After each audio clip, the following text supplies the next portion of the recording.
Julia from Information Technology Services. Today, we are going to learn how to use the touch panel controls to adjust your location's audio and video. These controls allow you to share your meeting materials or lessons on the projector screens and the flat panel displays in these rooms.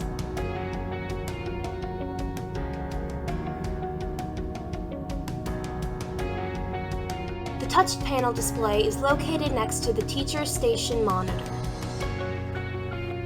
To begin, just touch the screen. If you want to use the computer in the room, tap on Room PC. This graphic shown on all AMX systems may confuse you into thinking you need to manually set up the monitor's connection. Don't fret, the Room PC is already connected. The projector will be turned on, and you will see the Room PC on the teacher station monitor and on the projector screen. You can adjust the volume at the bottom of the screen by tapping or sliding the volume control. To leave this page, you can tap on the home icon at the top right corner of the screen.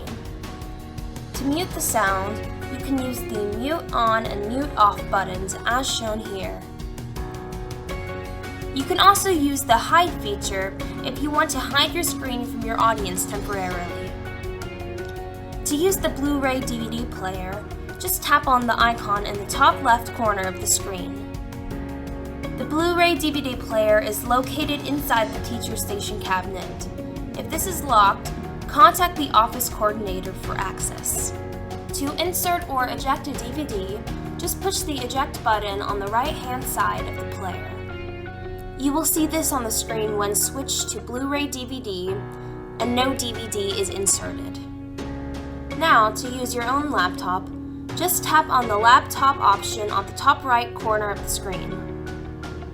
You will need an HDMI port on your laptop to connect the HDMI cable. When you are done and need to power everything off, simply tap the power icon in the bottom left of the touch panel. Tap Confirm to power off. This will power down the projector and return the touch panel to the home screen. If you get stuck with any of this, come visit us at the Ames Library basement at the IT Services Help Desk outside Room 70, or call us at 309-556-3900.